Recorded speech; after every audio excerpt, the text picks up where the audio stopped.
अस्सलाम वालेकुम नाज़रीन, प्रोग्राम रोज़ क्लिनिक के साथ हाजिर हैं और मैं हूं आपका मेज़बान आसिफ रज़ा शेख। नाज़रीन, अल्लाह के नज़दीक हलाल चीज़ों में सबसे ज़्यादा नापसंदीदा चीज़ तलाक है। पता नहीं हम जहनी तौर पर हमारा शऊर ज़्यादा हुआ है या हम जहनी पस्ती की तरफ जा रहे हैं, क्योंकि पिछले 5 सालों के दौरान पाकिस्तान में तलाक की शरह में 35% इजाफा हुआ है। एक सर्वे के मुताबिक पाकिस्तान की अदालतों में रोज़ाना की बुनियाद पर खुला और तलाक के तकरीबन 160 केसेस दायर होते हैं। मर्द गुस्से में आकर जो तलाक़ें देते हैं वो इनके अलावा हैं। तलाक से कितने घर उजड़ते हैं, कितनी ज़िंदगियाँ बर्बाद होती हैं, कितने बच्चे बेआसरा होते हैं और इन सब का मजमूई तौर पर हमारे माशरे पर क्या असर पड़ता है, बात करेंगे इस मौजू पे। और बात करने के लिए हमारे साथ स्टूडियोज़ में मौजूद हैं डॉक्टर इफ्तिखार बरनी, कंसल्टेंट साइकेट्रिस्ट हैं। डॉक्टर साहब, बहुत शुक्रिया कि आप हमारे प्रोग्राम में तशरीफ़ लाए। डॉक्टर इफ्तिखार बरनी के साथ तशरीफ़ रखती हैं डॉक्टर शाज़िया शहज़ादी, कंसल्टेंट साइकोलॉजिस्ट हैं। डॉक्टर साहब, आपका भी बहुत शुक्रिया कि आपने हमें वक्त दिया। डॉक्टर शाज़िया के साथ तशरीफ़ रखते हैं इलामा असगर अस्करी साहब, मज़हबी स्कॉलर हैं। इलामा साहब, बहुत शुक्रिया कि आप भी हमारे प्रोग्राम में तशरीफ़ लाए। नाज़रीन, हम आपको ये बताते चले कि हम बराह रास्त आपसे मुखातिब हैं। हमारा नंबर आपकी टेलीविजन स्क्रीन पे मौजूद है। मैं आपकी सहूलत के लिए दोहरा रहा हूँ, 0512331676। आपके जहन में कोई सवाल है, आप हमारे माहिरीन से बात करना चाहते हैं, तो आप हम इस नंबर पर कॉल कर सकते हैं। इलामा साहब, आपसे बात का आगाज़ हम करते हैं। जैसे हम आज का हमारा मौजूद तलाक के हवाले से है। हमारे माशरे में तलाक की जो बढ़ती हुई शरह है, आप क्या समझते हैं कि इसमें जो हमारे वालिदैन या जो बड़े हैं, जो अपनी रवायात के साथ अभी भी जुड़े हुए हैं और बच्चों की ज़बरदस्ती शादियां करते हैं सिर्फ अपनी अना की तस्कीन के लिए, क्या ऐसी शादी अभी तलाक का बायस बन रही हैं? बिस्मिल्लाहिर्रहमानिर्रहीम, बहुत शुक्रिया। और इंतहाई अहम मौजू है और जिससे इस वक्त हमारी सारी सोसाइटी जो है इसका शिकार है, दो चार है। और आपने जैसे इब्तिदा में कहा कि तलाक की रेशो जो है वो बहुत ज़्यादा बढ़ गई है। अच्छा, उसमें डॉक्टर साहब, पहली बात तो यह है कि इस्लाम ने निकाह को आसान बनाया है और तलाक को मुश्किल बनाया है। और उसका फ़लसफ़ा यह है कि इस्लाम चाहता है कि ये ख़ानदान जुड़े रहें, क्योंकि शादी जो है वो एक ख़ानदान की तश्कील है और ये जो फैमिली सिस्टम है इसको इस्लाम बाकी रखना चाहता है। लेकिन जो आपने बात की है वो बिल्कुल दुरुस्त है कि इस वक्त मुश्किल ये बनी हुई है कि ये जो तलाक ज़्यादा बढ़ रही है, एक उसकी वजह यह है कि वालिदैन के पास टाइम ही नहीं है, वो औलाद को टाइम नहीं देते। और बच्चे जो हैं वो टाइम मांगते हैं, यानी वालिदैन को चाहिए, पेरेंट्स को चाहिए बच्चों के साथ दोस्ती करें और वो अपने मसाइल वालिदैन के साथ शेयर करें। और शरीयत क्या कह रही है? जब शादी वालिदैन अपनी ज़बरदस्ती बच्चे की शादी कर रहे हैं, अपनी मर्ज़ी से कर रहे हैं, तो शरीयत इस पे क्या बात कर रही है? देखिए, उसमें ज़बरदस्ती भी नहीं करनी चाहिए, बल्कि शरीयत ने तो यहाँ तक कहा है कि लड़की और लड़का जो है ज़रूरी है वो हमकुफ़ हों। हमकुफ़ का मतलब यह है कि उनका स्टेटस जो है वो उनका लेवल एक जैसा होना चाहिए। लड़कियाँ ज़्यादा पढ़े लिख गई हैं, लड़के अगर पढ़े लिखे नहीं हैं तो वहाँ भी मसाइल होंगे। या अगर उनका जो स्टैंडर्ड है, लाइफ स्टैंडर्ड है, वो नहीं मैच कर रहा, तब भी मसाइल होंगे। यानी इन चीज़ों को ख्याल रखना चाहिए, वालिदैन को भी चाहिए। और वरना अब यही हो रहा है माशरे में कि लव मैरिज बहुत ज़्यादा हो रही है। बच्चियाँ लड़का लड़की चले जाते हैं, कोर्ट में मैरिज कर लेते हैं और बाद में मसाइल भी बनते हैं, तलाक़ें भी हो जाती हैं। और वो जो लड़के सब्ज़ बाग दिखाते हैं वो तवक्कुआत पर पूरे नहीं उतरते, ये मसाइल भी हैं अपनी जगह पे। तो लिहाजा इसको बैलेंस करने की ज़रूरत है। वालिदैन भी ज़बरदस्ती न करें। अगर कोई बेहतर रिश्ता है बच्ची के लिए तो वो फ़ौरन उसको कर दें, और उसमें ज़बरदस्ती वाला जो है वो मेरे ख़्याल में उसकी भी आप बिल्कुल दुरुस्त फरमा रहे हैं कि उसके नुकसानात हैं, दोनों तरफ से है। अब मैं यानी अलमिया है हमारे मुआशरे का। कल ही हमारे एक दोस्त बता रहे थे कि एक बच्ची जिसकी उम्र जो है वो 17 साल है, वो यहाँ चूँकि पंजाब में उसका कोर्ट मैरिज हो नहीं सकती, यहाँ के जो लॉ है, तो 18 साल से कम बच्ची जो है वो नहीं कर वो चले गए हैं पेशावर KPK में। वहाँ पे वो चूँकि उनको ये सहूलत है, वहाँ पे उन्होंने कोर्ट मैरिज किया, निकाह दर्ज कराया, सारा हो गया और वो बच्ची भाग के चली गई। तो कहने का मतलब ये है कि ये ज़ाहिर वालिदैन के लिए हमेशा के लिए मुश्किल खड़ी हो गई और ये आए दिन ये मसाइल हमारी सोसाइटी के हैं। तो लिहाजा इसमें वालिदैन अपनी ज़िम्मेदारी अदा करें कि बच्चों को थोड़ा एतमाद डेवलप करें, उनके वो मामलात आपके साथ शेयर करें, ताकि वो जो ये मुश्किलात बन रही हैं इनका सामना न करना पड़े। यानी दोनों तरफ से मसाइल हैं। सोशल मीडिया की वजह से भी उसकी आफात भी हैं, उनकी तरफ से मसाइल भी हैं। तो लिहाजा जब तक वालिदैन अपने बच्चों के साथ दोस्ती नहीं बनाएंगे, इतना एतमाद पैदा नहीं करेंगे कि बच्चा हर बात पेरेंट्स के साथ शेयर करे। ये जब तक गैप रहेगा, फासला रहेगा, ये मसाइल जो है ना बहुत यानी शरीयत इस बात की इजाज़त देती है कि शादी से पहले बच्चों से पूछना। जी बिल्कुल पूछना चाहिए। बिल्कुल डॉक्टर साहब, इतने अरमानों से शादियाँ होती हैं, इतने पैसे लगाए जाते हैं और जिसकी शादी हो रही होती है उनकी बड़ी ख्वाहिशात होती हैं और फिर ये सारा फंक्शन के बाद नौबत तलाक पे आ जाती है। क्या इसमें हमारी कोई ज़हनी नॉर्मेलिटी या नॉर्मेलिटी भी काउंट कर रही है? जी बहुत शुक्रिया शेख साहब, आपने बड़े अहम मौजू की तरफ हम सब की तवज्जो मरकूज़ कराई है। और आपने जो बात कही है कि तलाक़ की जो बढ़ती हुई शरह है उसमें हमारे दिमागी और जहनी और नफ्सियाती मसाइल का किस हद तक दखल हो सकता है, तो ये बात बिल्कुल दुरुस्त है कि इसमें इन मसाइल का दखल होता है।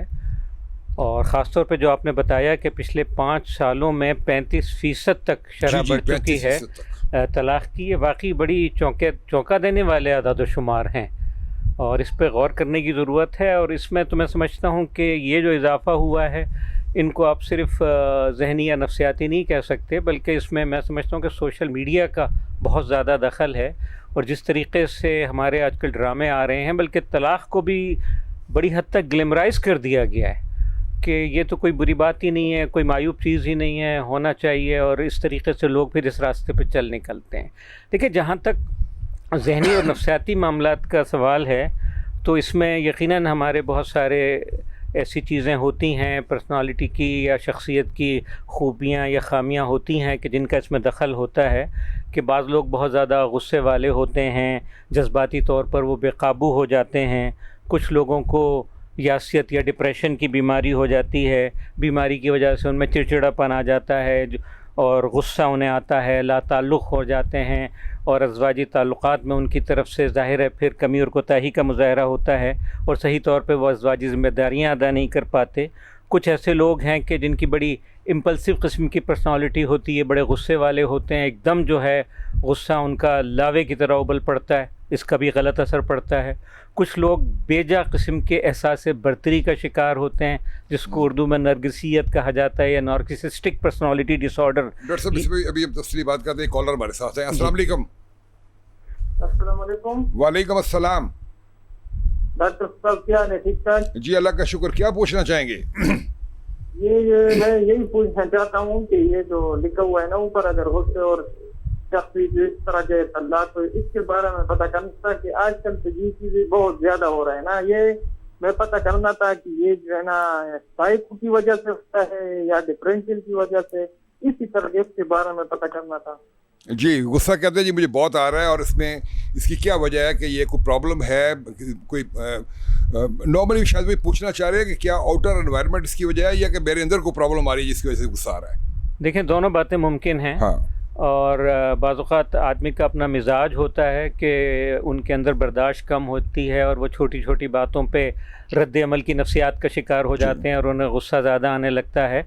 और बाज़ औक़ात ऐसा होता है कि हमारे माहौल में, इर्द गिर्द, रिश्तेदारों में कोई ऐसी तब्दीली आई है, उनका रवैया तब्दील हुआ है, ऐसा कोई हादसा हुआ है जिसकी वजह से हम ज़्यादा जज्बाती हो रहे हैं। तो इनको थोड़ा सा अपना भी जायज़ा लेना होगा और अगर अपने जायज़े के नतीजे में ये कहते हैं कि नहीं जी कोई भी ऐसी तब्दीली नहीं आई है, तो फिर ऐसी सूरत में किसी माहिर नफ्सियात से ज़रूर रब्ता करना चाहिए। मगर डॉक्टर साहब, अगर आप मुझे थोड़ी सी इजाज़त दें तो मैं भी माहिर नफ्सियात हूँ, मैं इनको थोड़ा सा अगर मैं जवाब दे दूँ तो आपकी तरफ से इजाज़त है जी मुझे? ज़रूर जी। नाज़रीन, अभी आपको हम इंट्रोड्यूस करा रहे हैं, हमारे साथ यूके से ज्वाइन किया है अनस अहमद रज़ा ने, माहिर कानून है। वेलकम अनस अहमद रज़ा। वालेकुम अस्सलाम। बहुत शुक्रिया कि आपने यूके से मैं ज्वाइन किया जी। थैंक यू सो मच, आपने मुझे ये अपॉर्चुनिटी दी कि मैं इस प्रोग्राम में आके बोल सकूं। वेलकम जी, वेलकम। मैं नाज़रीन, ये भी जो हमारे जो कॉलर थे उन्होंने एक सवाल किया था, तो मैं उसमें ये कहना चाहूँगा कि डेफिनेटली गुस्से की बेसिक रीज़न ये होती है कि हम ये चाह रहे होते हैं कि हम हमारे एनवायरनमेंट में जो कुछ है हम वो वैसा हो जैसा हम चाहते हैं। और अगर आप एनवायरनमेंट की बात करें तो आपके इर्द गिर्द की एनवायरनमेंट 1000 साल पहले भी जो थी वो भी इम्परफेक्ट थी, आज भी इम्परफेक्ट है और 1000 साल बाद भी इम्परफेक्ट ही होगी। लेकिन अगर आप ये चाहेंगे कि हर चीज़ वैसी होनी शुरू हो जाए जैसे मैं चाह रहा हूँ, तो ऐसा शायद मुमकिन नहीं होता। तो प्रॉब्लम हम हमेशा कहते हैं कि प्रॉब्लम आप बंदे के अंदर होती है और अगर आपका गुस्सा कंट्रोल नहीं हो रहा तो आप किसी भी प्रोफेशनल से हेल्प लें इस बात में। डॉक्टर शादिया, इसमें अभी जैसे गुस्से पे बात कर रहे हैं, मैं इस पर बात करते हैं कि एक तो डॉक्टर साहब ने बात की है नॉर्मेलिटी और अबनॉर्मेलिटी के हवाले से। नॉर्मली तो हम देखते हैं कि लोग नॉर्मल होते हैं, अगर आप उनको इंडिविजुअली तौर पर मिलते हैं, एक एक से अलग मिलते हैं, तो दोनों अपने आपको साबित करते हैं कि वो बहुत अच्छे हैं। लेकिन आप क्या समझती हैं कि जब बात तलाक तक पहुंचती है तो ऐसे नॉर्मल लोगों में ऐसी कौन सी डेविएशन होती है जो उनको इस लेवल पे ले जाती है कि दोनों ने जिन्होंने ज़िंदगी की कमिटमेंट की होती है और दोनों अलग हो जाते हैं? डॉक्टर साहब, thank you so much for inviting me here for this important discussion. पहले उनकी एक बात का मैं थोड़ा सा इसमें ऐड ऑन करूँ।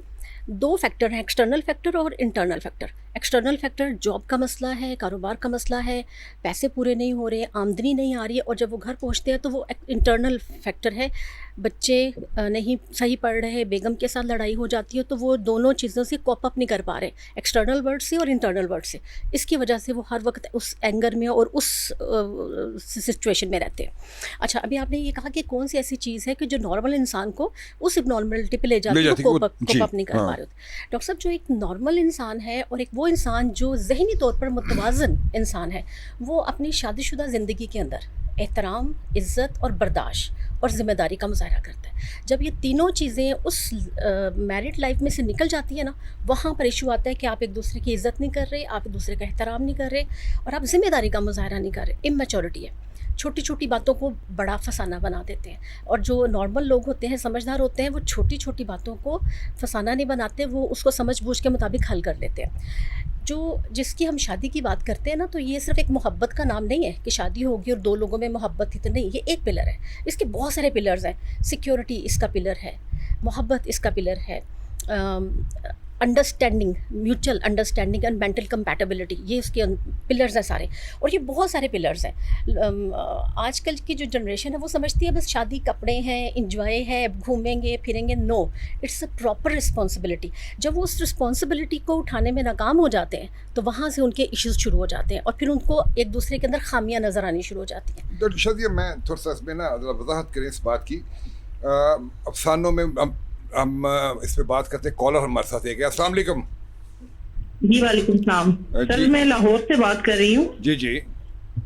और मेरा क्वेश्चन ये है कि रेट ऑफ डिवोर्स तो पाकिस्तान में बढ़ ही रही है डे बाय डे। जी जी। और मीडिया और बाकी लोग भी बड़ा प्रोवोक करते हैं इस चीज को कि खवातीन जैसे उनको मार कुटाई करते हैं, उनके शोहर या उनके हक अदा नहीं करते, तो हर जगह से उनको यही मशवरा मिलता है कि इनको छोड़ दें सेल्फ रिस्पेक्ट की खातिर या बेटर फ्यूचर की खातिर। और बहुत ही खवातीन छोड़ भी देती हैं इसी वजह से कि शायद बेहतर ऑप्शन फ्यूचर में मिले। तो अगर वो डिवोर्स ले भी लेती हैं तो स्टेट उनके लिए क्या करती है, उनके लिए या उनके बच्चों के लिए स्टेट क्या प्रोवाइड करती है कि वो डिवोर्स इसी वजह से शायद बढ़ती जा रही हैं कि वो फील करती हैं शायद बाद में कोई अच्छा मिल जाए, लेकिन वो भी उनको नहीं मिल पाता। तो स्टेट क्या रोल प्ले करती है, ये क्या रोल प्ले करना चाहिए स्टेट को? बिल्कुल, हमारे साथ माहिर कानून भी है जी। अब उनसे आपका सवाल उन तक पहुंचाते हैं, उनसे बात करते हैं। डॉक्टर शादिया, हम आपसे ये बात कर रहे थे कि हम अफसानों में, नावलों में, फिल्मों में मोहब्बत का लफ्ज़ हम बड़ा सुनते हैं, लेकिन हमने कभी इस बात पे गौर नहीं किया कि मोहब्बत और चीज़ होती है और रिस्पेक्ट और चीज़ होती है। ठीक है ना? और अगर रिस्पेक्ट नहीं होगी तो मोहब्बत हो ना हो कोई फ़र्क नहीं पड़ता, लेकिन हम रिस्पेक्ट के फैक्टर को बिल्कुल नज़रअंदाज कर देते हैं। और शायद जब मियाँ बीवी में भी इख्तिलाफात इस नोयत पे जाते हैं तो हम उसकी इज़्ज़त नफ्स एक दूसरे को मजरूह कर रहे होते हैं। तो आप क्या नाज़रीन को बताएंगे कि मोहब्बत से ज़्यादा के साथ साथ एक दूसरे की रिस्पेक्ट की कितनी अहमियत है? डॉक्टर साहब, 1000% मोहब्बत तो आपको जानवरों से भी हो जाती है। मोहब्बत तो आपको उस बंदे से भी हो जाती है जिसको आप 2-3 मीटिंग्स में मिलते हैं तो अच्छा है, भी अच्छा इंसान है। लेकिन जो रिस्पेक्ट है ना, जब एक 24 आवर्स एक बंदे ने आपके साथ रहना है, अगर आप उसकी रिस्पेक्ट नहीं करते और आप छोटी छोटी बातों पे और लफ्ज़ों के साथ उसको हर्ट करते हैं, मजरूह करते हैं उसको, तो आपके अंदर फासले पैदा होना शुरू हो जाते हैं। और जब वो फासले पैदा होते हैं तो आपकी कम्युनिकेशन बंद हो जाती है। जब कम्युनिकेशन बंद होती है तो बात नौबत यहाँ इस लेवल तक पहुँच जाती है, फिर उसमें बैरूनी मुदाखलत भी शुरू हो जाती है जो यूजुअली नेगेटिव होती है। एक कॉलर हमारे साथ है जी। अस्सलाम वालेकुम। अस्सलाम वालेकुम। हाँ जी, मेरा नाम मोहम्मद अजहर मलिक है। जी जी मलिक साहब। तलाक के मामले में जो है ना, मैं अपनी राय देना चाह रहा था। जी जरूर दें। मेरी उम्र इस वक्त 65 साल है। जी जी। 60 साल की उम्र में मैं जब रिटायर हुआ एज एडमिन अफसर SPR से, तो मेरी बीवी ने तलाक का मुतालबा कर दिया। जी जी। जहाँ पे मेरा तजर्बा ये है कि ये तलाक की जो शरह बढ़ रही है पाकिस्तान में, ये दीन से दूरी है और कनात पसंदी नहीं है। जी जी। क्योंकि जो मर्द घर की सारी जरूरियात पूरी कर रहा है, लेकिन वो बच्चों की और वो जो बीवी होती है उनकी ख्वाहिशात बहुत ज्यादा बढ़ जाती हैं। वो अपने वसाइल को नहीं देखते और घर में खामखा के तनाज़े खड़े शुरू कर देते हैं।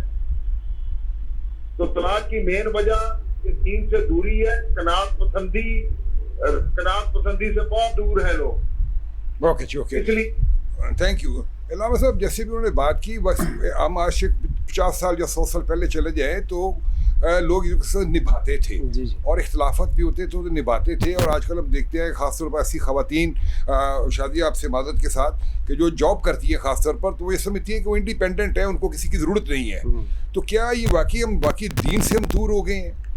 जी बिल्कुल, इन्होंने दुरुस्त कहा है और ये मेरे ख्याल में बुनियादी वजह यही है, इसकी दीन से दूरी है कि देखिए शादी जो है वो सिर्फ़ कोई जिनसी तस्कीन का नाम नहीं है, बल्कि एक मुक़द्दस ख़ानदान की तश्कील है और दोनों ज़िम्मेदार हैं, हर एक की अपनी ज़िम्मेदारियाँ हैं। तो मेरे ख़्याल में दोनों को अपनी ज़िम्मेदारियों को पूरा करना पड़ेगा।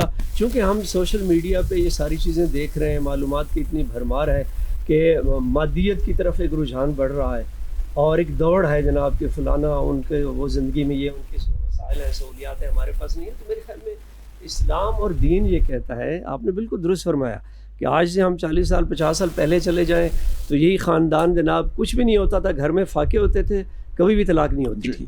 चूँकि उसकी वजह ये है कि दीन ये कहता है कि आपको हर हालत में कनात पसंदी, जैसे इन्होंने फरमाया बिल्कुल दुरुस्त है कि हमें सब्र शुक्र के साथ रहना है। खुदा की तरफ से आजमाइशें भी होती हैं और ये जो अब दौड़ है ना एक वसाइल को हासिल करने की, सहूलियात हासिल करने की, तो एक बड़ी वजह ये भी है। तो मेरे ख़्याल में ख़वातीन को भी इस हवाले से बेजा तवक्कुआत नहीं रखनी चाहिए और जो मर्द हज़रात हैं उनको भी अपनी ज़िम्मेदारियाँ, वो हाकिमाना मिजाज मर्दों का भी ना हो कि वो लौंडी नहीं है, वो आने वाली नस्ल की तरबियत करने वाली वो एक बेस है, उसकी बेस है, बुनियाद है। लिहाजा उसको वो रिस्पेक्ट और इज़्ज़त उसको भी दी जाए। तो इंशाल्लाह ये बैलेंस जब आ जाएगा, दोनों अपनी ज़िम्मेदारियों को अदा कर रहे होंगे, तो फिर ख़ानदान कभी नहीं टूटेगा। अनस साहब हमें सुन रहे हैं? जी जी बिल्कुल। आपने पाकिस्तान की भी सारी सिचुएशन देखी है, पाकिस्तान की कोर्ट्स में भी आप प्रैक्टिस करते हैं, वहाँ भी आप प्रैक्टिस कर रहे हैं। पाकिस्तान में नॉर्मली हम देखते हैं कि जब मैटर तलाक पर आता है तो खाली तलाक पर नहीं रहता, बल्कि उसके बाद यहाँ पे कत्ल व गारत तक नौबत आ जाती है और एक दूसरे की कैरेक्टर असैसिनेशन की जाती है। तो आपने पाकिस्तान से और बैरून पाकिस्तान में क्या दोनों में फ़र्क महसूस किया? क्या वहाँ भी जब कोई बात तलाक पे आती है तो क्या ऐसे ही ख़ानदान एक दूसरे के ऊपर मरने मारने पे आ जाते हैं? इसमें बात ऐसी है कि अगर यहाँ पे देखा जाए तो यहाँ पे केसेस टू केसेस वेरी किया जाता है। यहाँ पे बेसिकली गोरा सिस्टम है, तो यहाँ पे दो किस्म का होता है, या तो इनफॉर्मल सेपरेशन हो जाती है या बस दोनों राजी हो जाते हैं एक कमरे में बैठ के, खावंद और बीवी दोनों राजी हो जाते हैं उसी चीज पे और उसी जगह पे खत्म कर देते हैं और अपने अपने रास्ते में निकल जाते हैं। और दूसरा रास्ता ये होता है कि लीगल सेपरेशन होती है। लीगल सेपरेशन में भी उनको मौका दिया जाता है अर्ली कॉन्सिलेशन का, कि उनको पहले बताया जाता है कि ये टाइम दिया जाता है कि अगर जो कुछ नाराजगी, अगर आप नाराजगी खत्म कर दें तो वो ज्यादा बेहतर है, लेकिन अगर नहीं होता तो फिर उसको लीगल सेपरेशन वाली साइड पे लेके जाया जाता है। डॉक्टर साहब, जैसे दिमागी बीमारी हैं जिसको हम स्पेशली हम एंडोजिनस डिप्रेशन कह लें, जो हमारे ब्रेन के अंदर पैदा होता है, या बाइपोलर डिसऑर्डर है या एडिक्शन है, तो क्या ऐसे फैक्टर भी जो हैं वो तलाक तक नौबत लेके जाते हैं और बजाय हम उनको ट्रीट करने के हम पहले ही फैसला कर देते हैं कि जनाब इस बंदे ने ठीक नहीं होना, लिहाजा इससे अलग हो जाने बेहतर है? जी, आप बिल्कुल दुरुस्त फरमा रहे हैं कि ये जिन चंद बीमारियों की तरफ आपने इशारा किया ये बड़ा अहम किरदार अदा करती हैं और लोग इनको पूरे तौर पे बाज़ औक़ात नहीं समझ पाते, तो ये चीज़ फिर बिलाखिर जो है तलाक़ की तरफ लेके जा रही होती है। और उसमें असल मसला जो है तफ़हीम का है कि लोग उसको सही समझ नहीं रहे। देखें, आपने जिन दो तीन चीज़ों की तरफ इशारा किया कि बाइपोलर अफेक्टिव डिसऑर्डर है, उसमें डिप्रेशन भी हो सकता है और उसमें मेनिया भी हो सकता है। आदमी बहुत उदासी की तरफ जा सकता है, बहुत तेज़ी की तरफ जा सकता है, गुस्सा कर सकता है, मारपीट कर सकता है, या बहुत उदास है तो बिल्कुल चिड़चिड़ापन भी उसके अंदर आ जाता है और वो लापरवाह हो जाता है, सही ख्याल नहीं रख पाता। इसी तरीके से दूसरी भी बीमारियां हैं, स्किज़ोफ्रेनिया है, एंग्जाइटी है, इन सब के अंदर इंसान के मिजाज पे असर पड़ता है। फिर बतौर ख़ास जो आपने नशे का तस्करा किया, नशे का मामला भी बड़ा ख़तरनाक है और उसकी वजह से भी आदमी का रवैया तब्दील होता है। और बहुत सारे नशे तो ऐसे हैं जो इन सारी बीमारियों को जन्म देने का भी बाइस बनते हैं। तो जब आदमी नशा कर रहा होता है तो उसका रवैया तब्दील हो जाता है, उसका एतबार कम हो जाता है, एतमाद उसका बाकी नहीं रहता, एतमाद टूट जाता है। और नशा करने वाले आपको पता है कि झूठ बोल रहे होते हैं, सूरत हाल को मैनिपुलेट कर रहे होते हैं, तो अपनी बीवी के साथ फिर उनके अच्छे ताल्लुकात भी नहीं बाकी रहते, फिर वो गुस्से और तशद्दुद की तरफ जा रहे होते हैं और नशे के नतीजे में बिलाखिर माली तबाही भी होती है, जज्बाती तौर पर भी वो अपने हम सफ़र से दूर होने लगते हैं, अपने बच्चों के साथ भी वो ज़्यादती करने लगते हैं। तो इन सारी चीज़ों का नतीजा बहरहाल गलत निकलता है और इसको समझने की ज़रूरत है। इस ज़्यादातर चीज़ें इसमें ऐसी हैं कि जिनका इलाज किया जा सकता है, जिनको मैनेज किया जा सकता है। सिर्फ बेहतर तौर पर समझने की ज़रूरत है कि शोहर और बीवी और उनके रिश्तेदार या दूसरे लोग जो अच्छे मुस्बत अंदाज में मुदाखलत कर सकते हैं वो सामने आएँ, दोनों को समझाएं और सूरत हाल को बेहतर करने की कोशिश करें और उसके नतीजे में यकीनन चीज़ें मैनेज हो सकती हैं। बिल्कुल इनको मैनेज किया जा सकता है, सिर्फ दोनों तरफ से थोड़ा सा समझने की ज़रूरत है। डॉक्टर शादिया, जो मियाँ बीवी के दरमियान बाहमी कम्युनिकेशन होती है, बाहमी शेयरिंग होती है, एक नफसियाती एतबार से उसकी क्या अहमियत होती है? क्योंकि नॉर्मली हमारे माशरे में ना जब मियाँ घर आता है तो पहले तो उसकी माँ उसको बता रही होती है तेरी बीवी ने सारा दिन ये किया, फिर वो बीवी कह रही होती है तेरी माँ ने ये किया, फिर उधर से नद कह रही होती है अभी तुम्हारी बीवी ने ये किया। तो वो इस कदर वो एक ज़हनी कैफियत क्रिएट हो जाती है कि हम कुछ शेयर भी करना चाह रहे होते हैं आपस में तो नहीं कर पाते। तो ये जो बाहमी शेयरिंग है, दोनों का एक अपना पर्सनल और प्राइवेट रिलेशन है, इस कम्युनिकेशन की मियाँ बीवी के रिश्ते में क्या अहमियत है? डॉक्टर साहब, कम्युनिकेशन की अगर हम बात करें ना तो शादी जो है वो सिर्फ साथ रहने का नाम नहीं है। शादी नाम है इज़्ज़त का, एतबार का, भरोसे का, ट्रस्ट का और ओपन कम्युनिकेशन का। जब हम कम्युनिकेशन की बात करते हैं तो एल्बर्ट ने एक बड़ी प्यारी रिसर्च की और बड़ा प्यारा रिजल्ट निकाला कि ये एक रूल है और वो रूल है 7-38-55। 7% आप वर्ड यूज़ करते हैं जब आप कम्युनिकेट कर रहे होते हैं और 38% आप अपने टोन का इस्तेमाल कर रहे होते हैं और 55% आप अपनी बॉडी लैंग्वेज का इस्तेमाल कर रहे होते हैं। तो अगर हस्बैंड और वाइफ आपस में बात कर रहे हैं तो जो आपने कहा है उस सिनेरियो में सबसे ज़्यादा तो बेचारा मर्द पिसता है। हाँ, माँ की तरफ से भी, बेगम की तरफ से भी और बहनों की तरफ से भी और भाभीयों की तरफ से भी। मैं अभी आपको समझ आई है या आपको वो समझ आई है तुम्हें? हाँ, तो दोनों में बड़ा फर्क आ गया ना? बिल्कुल फर्क आ गया। तो ये समझने की जरूरत है इस रिश्ते में। और जब हम कपल थेरेपी करते हैं तो हम ये समझाते हैं कि देखिए आपका लैंग्वेज पैटर्न कितना इंपॉर्टेंट है बात करने के लिए, कि आपके सिर्फ 7% है अल्फाज, लेकिन हम ज़्यादा अल्फाज चूँकि इस्तेमाल करते हैं तो कहते हैं कि अल्फाज जो होते हैं उसके दांत नहीं होते लेकिन वो काट लेते हैं। तो जो एक नॉर्मल और मैच्योर आदमी होता है ना और औरत होती है, दोनों वो बड़े नपे तुले अल्फाज इस्तेमाल करते हैं कि दूसरे की दिल आज़ारी ना हो, मजरू ना हो। और दूसरा जो हम टोन ऑफ वॉइस की बात करें, वही जो आपने कहा तेनू समझ आई है, तो आप दूसरे टोन में भी इस्तेमाल कर सकते। तुम्हें तो अक्ल ही नहीं है, तुम तो हो ही बेवकूफ़। और ये दोनों तरफ से रेसिप्रोसिटी में होता है, दोनों साइड से। तो आपकी टोन क्या है, आप यही बहुत स्मूथ टोन और नरम टोन के साथ भी बात कर सकते हैं। अच्छा, अब आप बॉडी लैंग्वेज की अगर बात करें, अगर बेगम ने कोई बात की है तो हस्बैंड इग्नोर करेगा, मैं नहीं सुन रहा। और अगर बेगम बात करी तो वो उंगली करेगी कि तुम मेरी बात सुनते हो कि नहीं सुनते। तो ये जो बॉडी लैंग्वेज है ना, ये आपके कम्युनिकेशन में बड़ा इंपॉर्टेंट रोल प्ले करती है।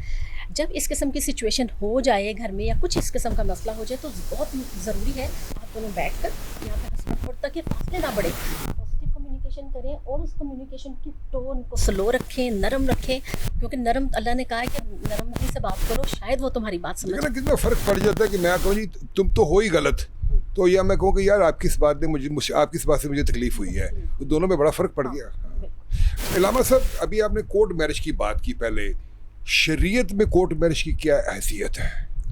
जबकि शरीयत कहती है कि जब लड़का हो तो लड़की का वली हो, ठीक है, और फैमिली मौजूद हो, गवाहान हो, ताकि एक माशरे में एक बाइज़्ज़त तरीके से बच्ची घर से रुखसत हो। जी बिल्कुल डॉक्टर साहब, देखिए ये जो वली, उसका शरीफ वली उसका वालिद है और उसकी इजाज़त ज़रूरी है। ये शरीयत ने इसीलिए कहा है, अगरचे उसको चाहिए कि वो लड़की से, बेटी से भी मशवरा करे इसके बारे में, लेकिन बहरहाल शरीयत ने हक़ जो है उसके शरीफ वली को दिया है। और वो इसलिए दिया है चूँकि अब एक बच्ची मुमकिन है 18 साल की हो जाए, फ़िज़िकली वो बालिग़ है, लेकिन ज़हनी तौर पर वो अभी मैच्योर नहीं है। लिहाजा वो वालिदैन समझते हैं कि इस बच्ची के लिए बेहतर कौन सा रिश्ता है और कौन से फ्यूचर इसके लिए उसकी जो वालिदैन तजर्बा है उनका, वो बेहतर मुआशरे के इन सारी चीज़ों को समझते हैं। इसलिए शरीयत ने कहा है कि वालिदैन की वालिद की इजाज़त ख़ास तौर पे ज़रूरी है।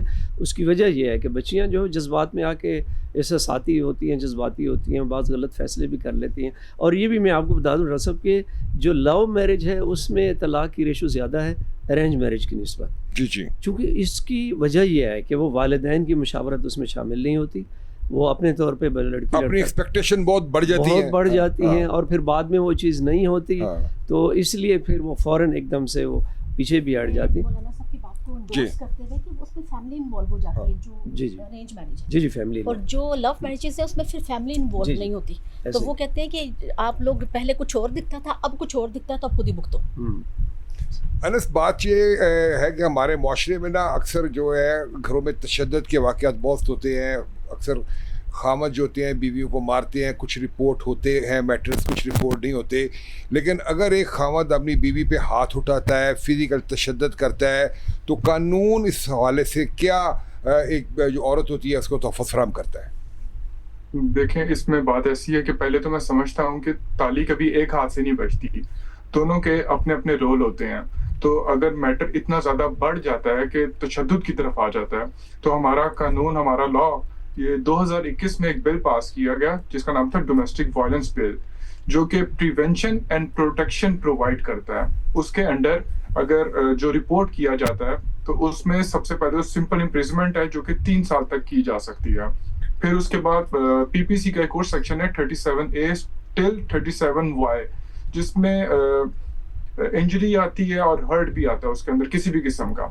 फिर उसके बाद सेक्शन 506 पीपीसी क्रिमिनल इंटिमिडेशन को डील करता है। इसके साथ साथ सेक्शन 509 पीपीसी डील करता है इंसल्टेशन ऑफ मॉडेस्टी ऑफ वुमेन। तो हमारे कानून में तो बिल्कुल इस चीज़ की बिल्कुल प्रोटेक्शन है, हर लिहाज से प्रोटेक्शन है। लेकिन हमारी क्या आवाम को इस चीज़ की अवेयरनेस है कि हमारा ये कानून इस चीज़ की प्रोटेक्शन कर रहा है? तो इसमें ये चीज़ देखना बहुत ज़रूरी है कि हमारे अवाम जो है, हमें इस चीज़ का नॉलेज होना चाहिए, हमें इस चीज़ की अवेयरनेस होनी चाहिए कि अगर ये मामला हो गए हैं तो हम इसको किस तरह डील करेंगे, किसके पास जाना चाहिए, कैसे करना चाहिए। डॉक्टर साहब, मेरा ख्याल है कानून तो इस चीज़ को आपको तोहफ़्फ़ुज़ फराहम करता है। और एक फ़र्ज़ करिए एक बीवी शिकायत कर देती है जाके कि जनाब मेरे खामन में मुझे तशद्दुद किया है, चले उसको पुलिस पकड़ भी लेती है, उसको जेल में भी हो जाता है, वो बाहर निकल उसको फिर तलाक दे देता है, तो यहाँ पे फिर तोहफ़्फ़ुज़ कोई ना रहा ना उसको। जी बिल्कुल, हाँ, ये बात दुरुस्त है कि मतलब सिर्फ ये काफ़ी नहीं है कि कानून ने बज़ाहिर तहफ़्फ़ुज़ दे दिया, लेकिन जो असल मसला था वो उसकी तरफ नहीं गए। तो ये जो गुस्सा और तशद्दुद है, हमें असल में इसकी वजूहात का जायज़ा लेने की ज़रूरत है कि गुस्सा एक शख्स जो कर रहा है और इस हद तक कर रहा है कि वो तशद्दुद की तरफ माइल हो गया है, तो इसकी वजह क्या है? ये सिर्फ़ उसके मिजाज की बात है, उसकी शख्सियत का बिगाड़ है, या वाक़तन कोई नफ्सियाती बीमारी है जिसमें वो मुब्तला है, या फिर ये कि बीवी की तरफ से उसे वाक़तन ऐसी शिकायतें हो रही हैं, उसका रवैया ऐसा है कि जो उसे इस हद तक आगे ले गया है। तो बहरहाल ये नहीं होना चाहिए, इससे बचने की ज़रूरत है। और ज़ाहिर है फिर जब ये गुस्सा और तशद्दुद बढ़ता है तो इसके फिर नताइज गलत निकलते हैं, दोनों के दरमियान जो है एतमाद का रिश्ता जो है वो मजरूह होता है, दोनों के ताल्लुकात बेहतर नहीं रह पाते। और अभी ये बात हो रही थी कि मोहब्बत से ज़्यादा अहमियत जो है, सच्ची बात है कि एतमाद की होती है। आप देखें कि अंग्रेज़ी की भी बड़ी मशहूर एक कॉल है कि to be trusted is a better compliment than to be loved. तो ये बड़ी खूबसूरत बात है कि अगर आप पर कोई एतबार करता है तो ये इससे कहीं बेहतर बात है कि वो कोई आपसे मोहब्बत करता है। डॉक्टर साहब, एक मर्द जो है अगर ज़रा सी बात पे हाथ उठाता है या मारपीट करता है, तो क्या वो ज़हनी तौर पर बीमार है? बिल्कुल इस बात का इम्कान है कि इतनी छोटी छोटी बात पे अगर वो हाथ उठा रहा है और तशद्दुद की तरफ माइल हो गया है, तो कुछ ना कुछ ख़राबी ज़रूर है। कोई ना कोई उसके साथ जहनी मसला चल रहा होता है, कोई नफ्सियाती मसाइल हो सकते हैं, डिप्रेशन है, एंग्जाइटी है, या इम्पल्स कंट्रोल डिसऑर्डर है, उसकी पर्सनालिटी बहुत ज़्यादा इम्पल्सिव टाइप की है, इस किस्म की चीज़ें हो सकती हैं। और उसका जायज़ा, या फिर उसके हालात ऐसे हो गए हैं, वो जो है उसका टॉलरेंस लेवल बहुत कम हो गया है, क़ुव्वत बर्दाश्त उसकी बहुत कम हो गई है। तो इन चीज़ों का अगर तफसील से जायज़ा लेंगे तो फिर हमारे सामने बहुत सारी वजूहात आएंगी, और उन वजूहात का जायज़ा लेके और पूरा तज्ज़िया करके फिर हम इस नतीजे नतीजे पे पहुंच सकते हैं और उनका हल निकाल सकते हैं। ये भी तो मुमकिन है कि इस कतर एहसास कमतरी का शिकार है कि वो समझता है कि मैं ये नहीं करूंगा तो मैं कंट्रोल ही नहीं कर सकूंगा। देखें, अगर वो एहसास कमतरी का शिकार है तो जाहिर है कि एकदम तो ये एहसास पैदा नहीं हुआ, अचानक अगर हुआ है तो फिर उसकी वजूहात देखने की ज़रूरत है। और अगर शुरू से ही वो बहुत ज़्यादा एहसास कमतरी का शिकार है तो फिर उसकी वजूहात देखने की ज़रूरत है, उसको समझाने की ज़रूरत है कि बिला वजह जो है लोग अपने आप को कमतर समझना शुरू कर देते हैं। ये भी डिप्रेशन का एक बहुत बड़ा बाज़ साइन होता है, अलामत होती है कि डिप्रेशन में मरीज़ अपने आप को दूसरों से कमतर महसूस करता है। तो हो सकता है उसके अंदर जो एहसास कमतरी पैदा हुआ उसकी वजह कोई नफ्सियाती बीमारी हो, तो उसको फिर तलाश करके उसको बात पर गुस्सा आ रहा है तो ये ज़हनी बीमारी हो सकती है। जी बिल्कुल बीमारी हो सकती है, दोनों तरफ हो सकता है। हाँ, दोनों तरफ हो सकता है। गुस्सा आया, उसने मार कुटाई की है तो दूसरी तरफ से भी कोई एग्रेसिव किस्म का रिएक्शन आ रहा है, रिएक्शन होगा, रिएक्शन आ रहा है इसमें। अच्छा डॉक्टर शादिया, नॉर्मली जब शादी दो फ्री कैन की होती है तो दोनों का जो लर्निंग बैकग्राउंड होती है ना वो डिफरेंट होती है। लड़की के अपने घर की वैल्यूज़ होती हैं, लड़के के अपने घर की वैल्यूज़ होती हैं, उसकी तरबियत और होती है, उसकी तरबियत और होती है, दोनों एक जैसे हो ही नहीं सकते। लेकिन क्या ऐसा होता है जब बात बहुत ज़्यादा इख्तलाफत पे चली जाती है कि दोनों एक दूसरे से गैर हकीकी उम्मीदें वाबस्ता कर लेते हैं और जब दूसरा उसकी उम्मीद पे पूरा नहीं उतरता तो उसकी नज़र में बुरा बनना शुरू हो जाता है? ये सब अगर हम ये आज ये 10-12 साल पूरा इस सिनेरियो की बात करें ना, मतलब 2020 से 2000 से 2025 की बात करें, ये वाली जनरेशन की, तो तवक्कुआत एक्सपेक्टेशंस बहुत हाई होती है शादी से पहले। वो फिल्म्स में देखते हैं, वो ड्रामास में देखते हैं, सोशल मीडिया पे देखते हैं, शादी तो फेरी लैंड है, it is Alice in wonderland कि परियों की ज़िंदगी है और मज़ा आएगा और पता नहीं क्या क्या होगा। लेकिन जैसे वो प्रैक्टिकल लाइफ में दाखिल होते हैं उनको पता लगता है कि नहीं, ये फूलों की सेज नहीं है, ऐसा नहीं है, इसमें बहुत रिस्पॉन्सिबिलिटी है। बिल आ गया, बिजली का जमा आ गया, गैस खत्म हो गई, बराबर सिलेंडर पर आके लाओ जाके, बच्चों की फीस देनी है, आपकी ग्रोसरीज के बिल्स हैं, आपकी यूटिलिटी बिल्स हैं, फिर आपके और भी बहुत सारे बिल्स हैं, फिर बच्चों की जिम्मेदारी है। तो ये कोई फेरी लैंड नहीं है, कुछ ऐसा नहीं है। तो होता ये है कि जब वो इस किस्म की तवक्कुआत रखते हैं तो उनके अंदर अपने फासले पैदा होना शुरू हो जाते हैं। अच्छा देखिए, मैं आपकी बात थोड़ी बढ़ा रहा हूँ, माशरे में कितना बड़ा मिथ पाया जाता है कि कोई ज़हनी बीमार होता है ना बच्चा, तो कहते शादी का तो ठीक हो जाएगा, हालांकि शादी पे तो उस पर डबल जिम्मेदारियाँ आ जाएंगी। अच्छा अलावा साहब, मैं बड़ा इंपॉर्टेंट सवाल आपसे करने लगा हूँ, तलाक के मसले के ऊपर मुख्तलिफ मसालक में फ़र्क क्यों है? देखिए, मैं जैसे देखिए वो छोटा सा एक फ़र्क जो होता है ना, घरों को उजाड़ कर रख देता है। ऐसे ही ऐसा। देखिए, मैं इसी तरफ बल्कि मैं आना चाह रहा था, अच्छा वो आपने ये सवाल कर दिया। देखिए, इब्तिदा में ही मैंने कहा है कि इस्लाम ने, दीन ने निकाह और शादी को बहुत आसान बनाया है और तलाक के लिए सख्त शराइत रखी है, कड़ी शराइत रखी है। उसकी वजह यह है कि इस्लाम चाहता है कि ये जो ख़ानदान की तश्कील का निज़ाम है ना, इसको बाकी रहना चाहिए, ये टूटने ना पाए। ये जो इद्दत है, इद्दत तलाक में, इसकी भी हिकमत यही है ना, इसकी भी फ़िलासफ़ी यही है कि वो 3 महीने 4 महीने जो इद्दत का पीरियड है, उसमें मुमकिन है दोनों में से कोई एक परेशान हो जाए, थोड़ा गुस्सा ठंडा हो जाए, फिर ज़रा रिलैक्स होकर सोचें और फिर दोबारा रुजू कर लें। तो शरीयत ने एक टाइम दिया है उनको, यानी असल इसका मतलब यह है कि जोड़ने की कोशिश है हर लम्हे पे। फिर दूसरी बात यह है कि हमारे यहाँ तो अगर कोई मजाक में तलाक कह दे, गुस्से में कह दे, तो उसको तलाक शुमार ही नहीं करते, वो तलाक है ही नहीं। चूँकि एक इस्लाम ने, दीन ने एक सिस्टम ऐसा बनाया है कि मजाक नहीं है। हमारे यहाँ तो यहाँ ड्रामे में भी अगर किसी ने कह दिया तलाक तो हो गई जी, कहाँ ऐसा है?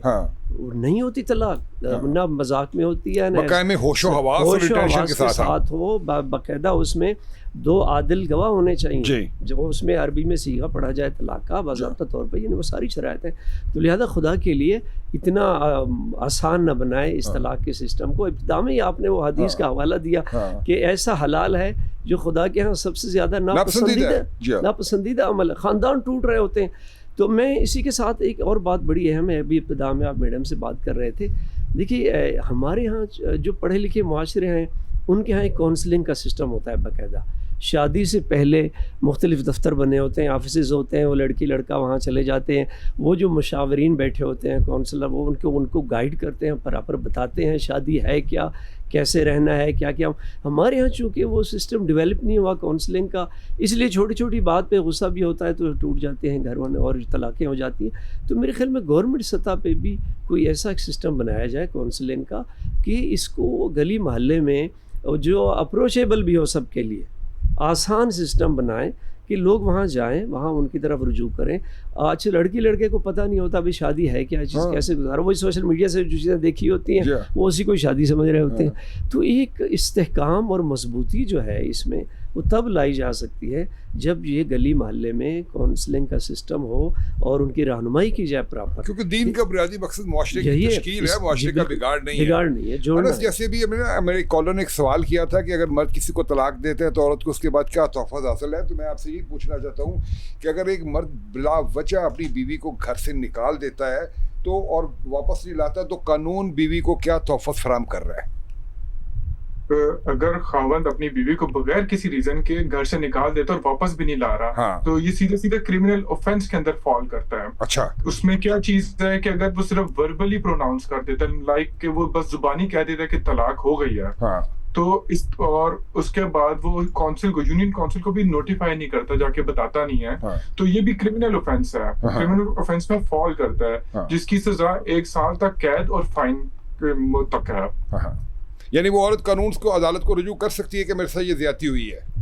जी बिल्कुल, जी बिल्कुल। डॉक्टर साहब, जॉइंट फैमिली सिस्टम में नॉर्मली जैसे हमने पहले बात किया कि बेजा दखल अंदाजियाँ होती हैं, आपकी पर्सनल लाइफ में दखल अंदाजी होती हैं, तो इससे एक नॉर्मल कपल की लाइफ पे क्या असर पड़ सकता है? वो किस तरह से ये दखल अंदाजी इस पर असर अंदाज होती है? देखिए, पहले तो मैं समझता हूँ कि इस बात को भी थोड़ा सा ज़ेर गौर लाने की ज़रूरत है कि ये सारे मुश्तरका जो ख़ानदानी निज़ाम हैं सारे के सारे ख़राब नहीं होते, इनके बहुत सारे मुस्बत पहलू भी हैं और ज़्यादातर मुस्बत पहलू हैं। और बहरहाल जो बाज़-औक़ात दखल अंदाज़ी होती है या जिसे दखल दर माक़ूलात कहना चाहिए, वो नहीं होनी चाहिए और उसकी वजह से बड़े गलत नताइज निकलते हैं। उसकी वजह से जो है मियाँ बीवी का जो बाहमी एतमाद है उसमें बड़ी कमी वाक़ई हो जाती है और जहनी दबाव एक किस्म का पैदा होता है और नफ्सियाती अमराज भी उसकी वजह से जन्म ले सकते हैं।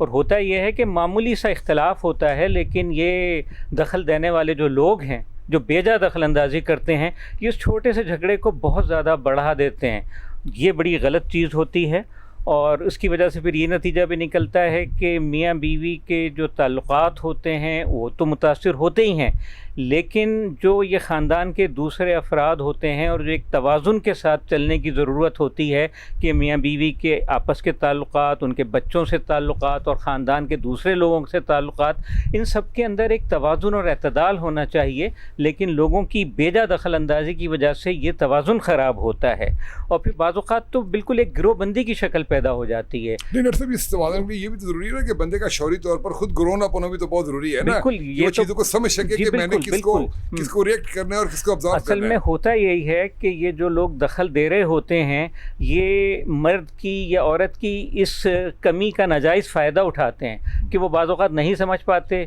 उनको वो गलत अंदाज में तरगीब देते हैं या गलत मशवरे देते हैं और उनकी वजह से फिर ये नतीजा निकलता है कि उनके बाहमी ताल्लुकात बेहतर होने की बजाय और ख़राब होने लगते हैं। शादिया, ये मुझे बताएं, जो मीडिया इसमें एक रोल अदा कर रहा है, ख़ासतौर पर जो एक्स्ट्रा मैरिटल रिलेशन उसमें बड़े दिखाए जा रहे हैं, तो इस तरह की जो इन्फॉर्मेशन लोगों को दी जा रही है, ये क्या रोल अदा कर रही है मियाँ बीवी के ताल्लुकात ख़राब करने में? शॉर्ट जवाब दीजिएगा, टाइम बड़ा थोड़ा हमारे पास। 100% ये बहुत नेगेटिव रोल प्ले कर रहा है। जिस तरह के रिलेशनशिप्स मीडिया में, सोशल मीडिया पे दिखाए जा रहे हैं वो इतने अनरियलिस्टिक हैं कि अच्छा, हम ना ज़्यादा विजुअल हैं, हम जो चीज़ देखते हैं वो बहुत देर तक हमें इम्प्रिंट रहती है हमारे दिमाग में।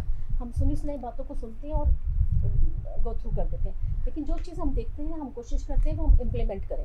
तो इसलिए जो मीडिया दिखा रहा है ये अनरियलिस्टिक रिलेशनशिप्स और बहुत सारी और चीज़ें, जिसमें तलाक को भी बड़ा नॉर्मलाइज़ कर दिया है, बहुत सी चीज़ों को नॉर्मलाइज़ कर दिया। अब वो लगता है कि इशूज़ नहीं है, ये नॉर्मल चल रहा है, या हर कोई चल रहा है, तो उसको नॉर्मलाइज़ करने की कोशिश की जा रही है। तो ये हमारे नौजवान नस्ल के जहनों के ऊपर बहुत ज़्यादा नेगेटिव इफ़ेक्ट दे रहा है। लामा साहब, हमारे माशरे में दूसरी शादी मुश्किल क्यों है? देखिए, मेरे ख्याल में इसको भी छोटा सा जवाब दीजिए, दोबारा 2-3 मिनट। देखिए, इस्लाम ने, कुरान में वाज़े अल्लाह ने हुक्म दे दिया है, 2 शादियाँ 3 4 भी हो सकती हैं। तो मेरे ख्याल में इसको हमने ऐसी कोई मुश्किल बना दी है कि ये वो ऐसी मुश्किल है जो हमारे मुआशरती, हमारी सोसाइटी की शायद हिंदुआना एक छाप है आप तक हमारे दिनों के ऊपर, जी उनके कल्चर की। दीनदार हत्ता मुआशरे जो अपने आप को दीनदार कहते हैं वो भी इस पर आमादा नहीं है दूसरी शादी के लिए, जबकि वाज़े कुरान में नस मौजूद है और लिहाजा इसको भी प्रमोट करने की ज़रूरत है, और वो भी इस सूरत में कि अगर उसकी ज़रूरत है तो फिर इतना बड़ा इसको मुश्किल मुआशरे में नहीं बनाना चाहिए।